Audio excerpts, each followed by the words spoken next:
Hello, everyone. We are going to go ahead and get started. This is the August 2020 HMIS user meeting. Welcome. If you haven't already, please enter your agency name in the chat box so we know who is participating.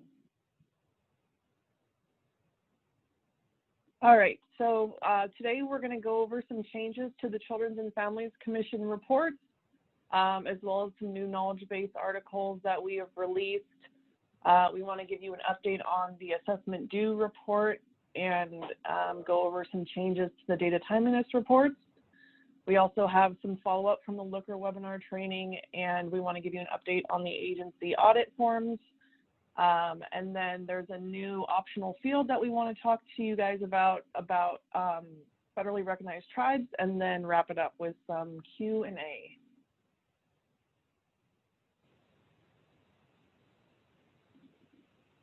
All right, just 1 second.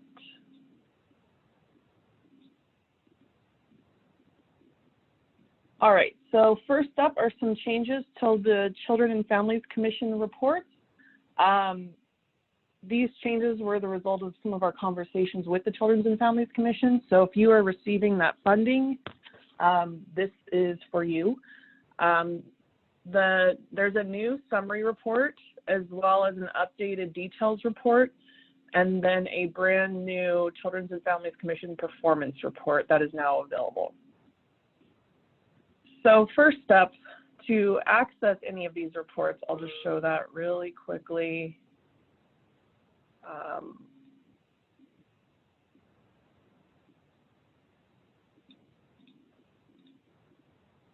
Okay, so in order to access these reports, you're going to click on your Launchpad and go to Reports, and then go to the Data Analysis tab, and all of the reports are available under Orange County Clarity System Reports. So if you scroll down to CFCOC, you'll see them all here, and then you can click on Run to run any of these reports. So the first report is the Children's and Families Commission Summary Report. And if you've received this funding before, this should look pretty familiar. It's just kind of cleaned up a little and simplified. So at the top, it is just looking at unduplicated active clients and households during the reporting period. And the clients have been broken down by age range, and then unduplicated households is just a number. Next, we have services that were provided under the Children's and Families Commission contract. So on the left, you'll see the number of services that were provided during the reporting period broken down by age range, as well as the unduplicated clients that received those services. And then finally, at the bottom, the biggest change to this report is now bed nights are being automatically calculated, which is great because in the past, users had to calculate this themselves. So again, that's broken down by age range also. When you're running this report, the report defaults from July 1st, 2020 through July 1st, 2021, but you can see here I changed it to August 1st, 2020. It's important that you do update that date. Otherwise, the bed nights July 1st, 2021, which is not what you want. So make sure you do update that date to get your correct bed nights. I thought I saw a question. Hold on just a second. I got a raised hand. Heather, can you put your question in the chat, or you can unmute yourself if you'd like.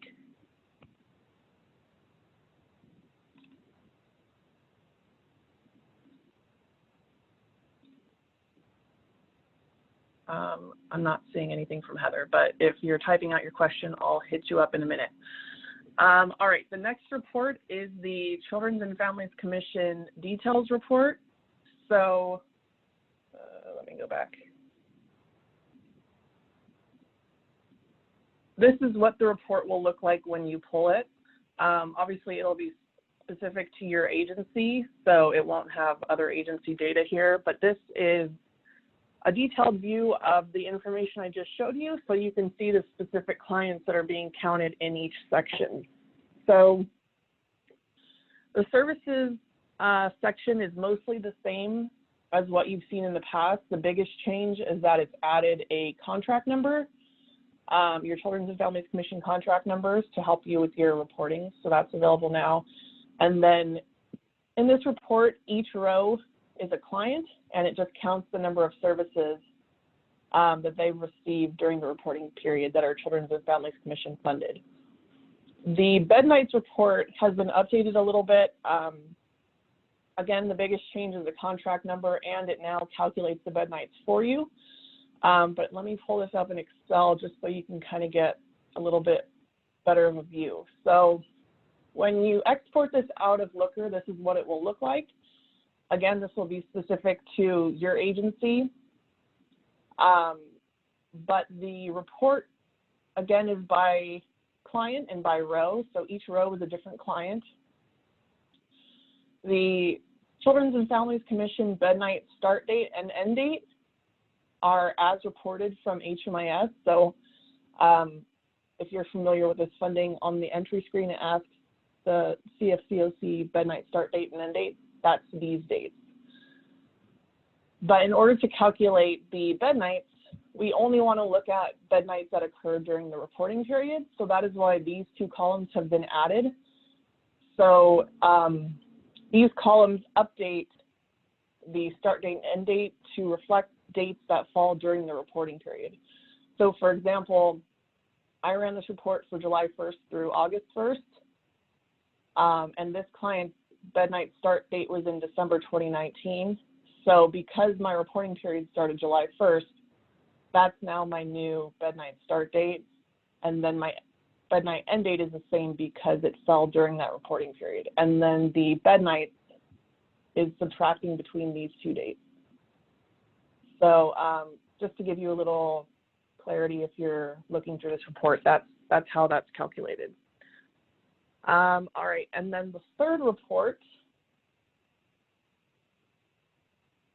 I gotta find where I put everything, is the performance report. So this is also available in HMIS. Again, it will only pull your agency's data, so keep that in mind, but this is what the full report looks like.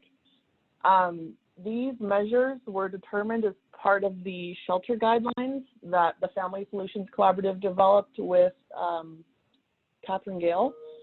And so the measures that are included are entry types, unit utilization, maintained or increased income at exit, exit types, and then the average length of stay for clients that had positive exits. So the format of the measures are the same.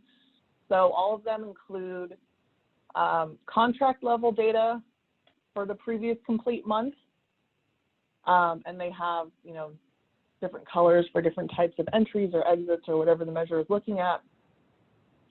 It also does an aggregate comparison of all of the projects combined over the previous complete month and compares that to the same month last year. So it's looking at July 2020 to July 2019. And then the longer report is looking at aggregate monthly data for the past 6 months. So you are able to run this now for your Children's and Families Commission funded projects. And also to let you know, the Children's and Families Commission is receiving a copy of this full report every month, as well as the summary report for each contract on a monthly basis as well. So they are getting those scheduled, and then you have the ability to run these yourself in HMIS if you would like. To also receive these reports scheduled, we can do that for you, but you would have to enter a ticket with the HMIS Help Desk and include the email addresses that you would like to receive these reports, and then we can schedule them to send to you also. I think that's it. Are there any questions?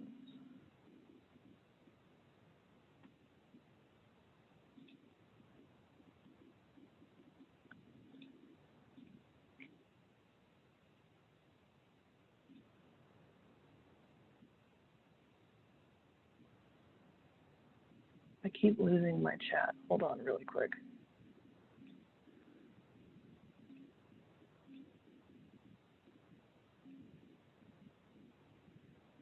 I'm going to stop sharing just 1 second. I got one of the questions is, will this training be posted later to refer to? Yes, this webinar is being recorded, so you will be able to come back and refer to this if needed. In our meeting minutes, we will also include some notes from this webinar, and I'll also include the link to how you run saved looks, which will give you an overview of how to access these reports in HMIS.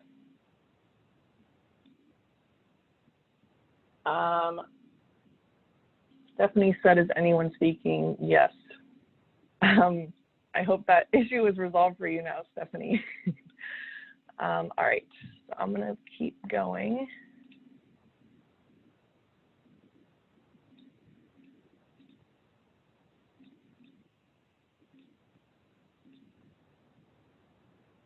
And Myra. Hey, can you hear me? Yeah. Okay. So good morning, everybody. We just wanted to inform everyone that we have several new knowledge-based articles that are now published. This includes data entry guides for the Housing for Health Orange County Collaborative, as well as one for the Project Toolbelt. If your agency is participating in either of those efforts, we encourage you to look through those guides. In addition to that, we have some articles that cover training users should be getting if they need an HMIS account. And we also have an article that details training for any new HMIS user. This is including like the HMIS training, but in addition to that, we link off to Looker training, HUD material, and other OC HMIS material. So that's just like recommended resources that we have put together for anybody who needs to get a jumping start as to what to train their new user on.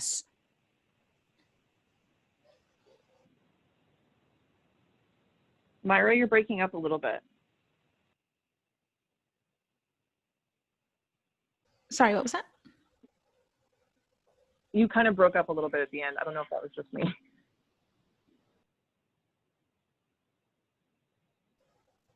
Sorry, I think I'm having.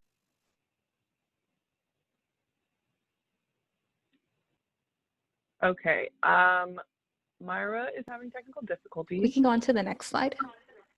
Okay. Sorry about that. Can you hear me now? Yeah, you're good. Okay. So one last thing is that we noticed some errors on the annual assessment due report.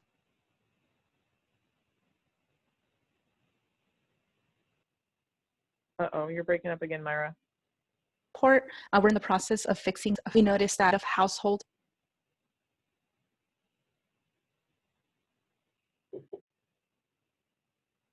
clients are on the other.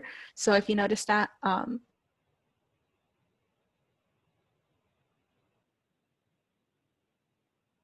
please go ahead and ignore them for now. Any desk.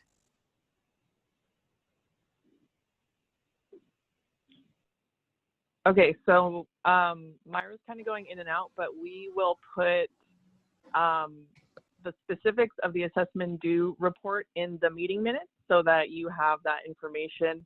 But we are working with BitFocus to resolve the issue, and Myra can get more into the details in the meeting minutes.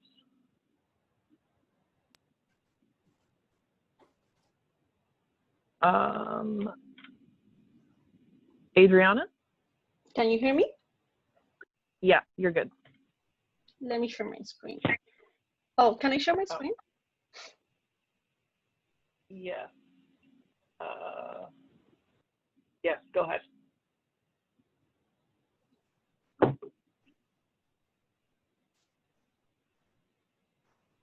Okay, so can you see my slides?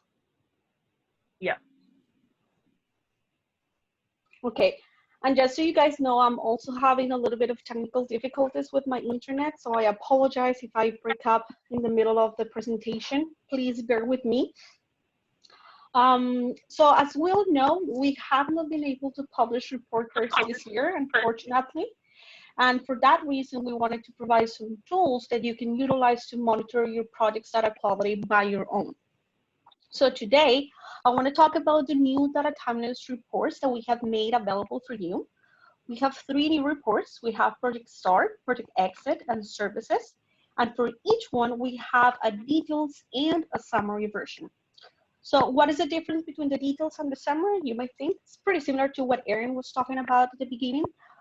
In the details report, we are looking at how long does it take to record start, exit, and services data in HMIS for each client at your agency.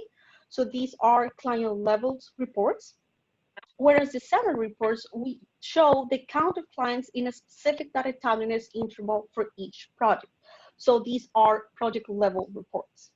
I know the difference will be more clear once we look at the report. So all of these reports are available now for you, for all of you. You just need to go to the reports page, then navigate to the data analysis tab, and then scroll down to the new data quality section that we have created. And there you can see the 6 new reports. I was planning to demonstrate this for you live, but unfortunately, since I'm having a lot of internet problems, my reports are not loading, and I'm having a lot of problems running the reports. So, but instead, I would like to show you just how the reports would look like with screenshots. So let's take a look first at the details reports. Here we can see the Project Start autonomous report. And as I was saying, this is a client level report, which means that we have enrollments in all the rows. And here we are comparing these columns highlighted in green that you see there. We're comparing the project start date of the clients with the date that the enrollment was created in HMIS. So pretty much we're subtracting those dates to get the number of days it took to create the enrollment in HMIS. So those are the column that you see, that is the column that you see highlighted in orange or circled in orange. We want these numbers to be as close as 0 as possible, and we don't want it to exceed 3 days, and that's because that's the threshold that our COC has for data timeliness. You can also see that they are sorted in a way that you can see the highest numbers first. So this is we can see. So this is how we can see the most problematic enrollments first. Okay.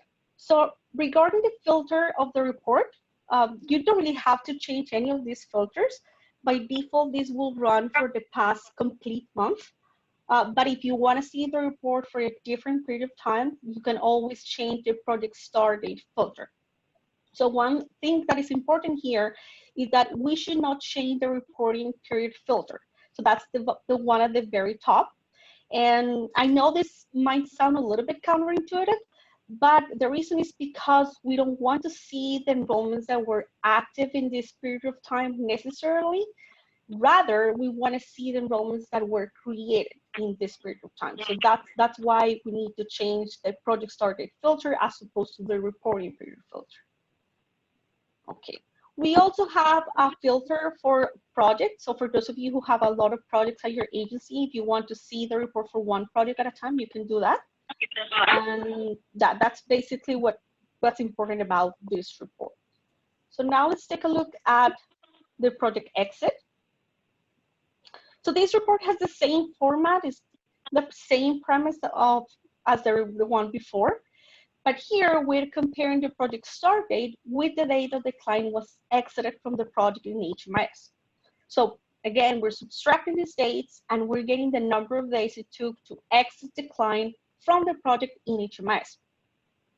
And here, if we want to see the report for a different period of time, we would change the project exit date filter. And the rest of the filters, we should leave them as is. Okay. So now let's take a look at the services details. And basically, it has the same format, the same premise, but here we're comparing the date that the service was provided with the date that the service was recorded in HMIS. Another thing that is important here is that as opposed to having just enrollments in the rows, we have also all the services that were provided to each client. So this report will be a little bit bigger. You would have more data. So anyway, as I was saying, we're subtracting those dates highlighted in green to get the number of days it took to record that specific service in HMIS. And here, if we want to change the reporting period, we would change the service start date filter. Okay. So another thing that we have in all of these details reports is the name of the user who entered the data. So that's the column that you see, the user creating column. That's this column. And this could be useful for accountability purposes or for agency administrators to review. Okay, so now finally, let's take a look at the summary reports. Here we're analyzing the same information. So it's the same information that we are calculating, but we're just summarizing the results by project, sorry. So for example, for project start, in the back end, we're still calculating the number of days it took to create enrollment for each client, but we're counting how many clients there are for each specific interval of number of days. This would be these columns here. So we have from 0 to 7 days, from 8 to 14, from 15 to 30, and more than 30. So I know it looks kind of small, but if we take a look at the row highlighted in orange, we can see that for the Springfield Homeless Shelter, that project has 7 clients whose project start data timeliness is more than 30 days. So we can identify easily that there's a big problem here. And basically for the rest of the summer reports, we have the same information, just the difference is that we're looking at data of exit and then we're looking at services, but it's the same premise of counting the number of clients for each interval of time. Another thing is that this categorization and this interval of days, we can change this if you guys want. That is actually something we want to ask you. So if you have any comments or if you have any suggestions about that, please let us know. We can break this down more, or for example, we could have 0 days separating in a different column. This is totally up to you, whatever is best for you to review and analyze your data. And other than that, I think that's all I wanted to share. Do we have any questions?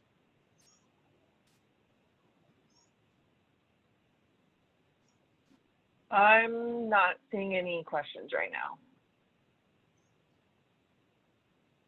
Oh, one last thing I forgot to mention. The details report that we saw are the same ones that we use to create the data timeliness section of the data quality report cards. It's the same reports.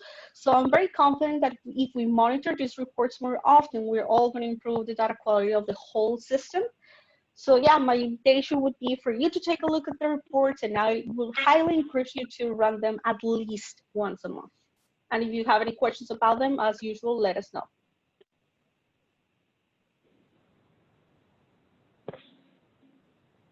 And again, if any of these reports, if it'd be easier for you to have them scheduled, we can do that too.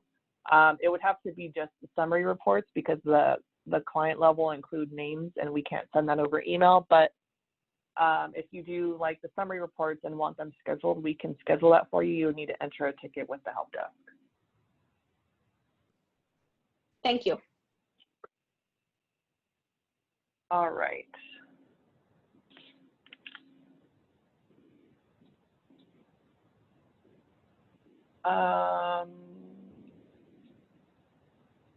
Casey.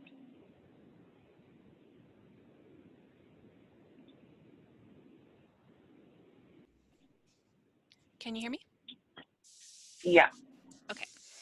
Hey everyone. So last week we held our July monthly training webinar on Looker, and we have a recording of that webinar up on our YouTube channel along with a companion knowledge base article which contains all of the information that we covered in that training in a written format with screenshots, so you can follow along that way. If you have any feedback about these materials, whether you attended the live webinar or are reviewing the recording or the knowledge base article, please let us know by submitting a ticket to the HMIS help desk so we can improve those in any way possible to get you guys more comfortable with Looker. And if you attended the training, you should have received a link to a short survey regarding the training, and we would love to get your feedback that way as well. This month's training webinar will be about CES. It'll take place on Thursday, August 27th from 10 a.m. to 11:30. If you're interested in attending, please make sure to check out the minutes from this HMIS user meeting to register. This webinar will require registration. It'll also be recorded and posted on our YouTube channel for anyone who is unable to attend.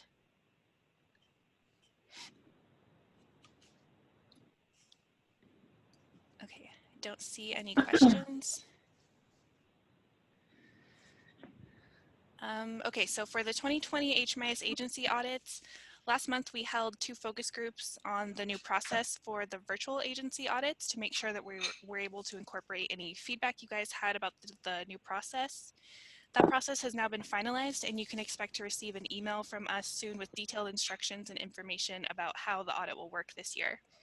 Basically, you'll be completing, or your agency administrator will be completing a digital form that is a lot like our project setup or a user revocation of access form, and then we'll meet over Zoom to discuss the form and any questions or concerns you have.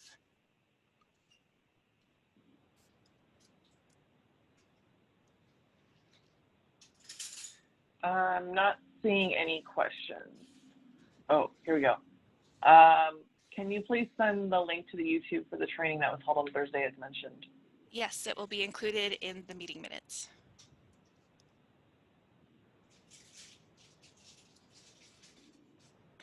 Okay, and finally, we have a new optional field in HMIS, which you can find on the client profile screen, and it's for recording a client's enrollment in a federally recognized tribe. This field is totally optional, just like the pronouns field, and is not used in any HUD or performance reporting. The field contains a list of all federally recognized tribes and is searchable. There's also an option to write in another response. If you select other tribe not listed from the dropdown, you'll be able to write in your answer.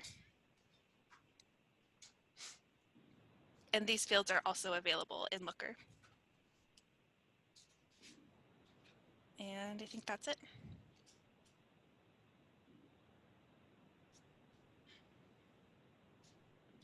All right. So that was all the content that we have for today. So we have some time if anybody has any questions that they would like to ask or any quick demos they would like to see in HMIS, we can do that now. Otherwise, we will wrap up the webinar. So I'll give everyone a couple minutes to type in some questions. If you haven't already, please enter your agency name into the chat box so that we know who's participating.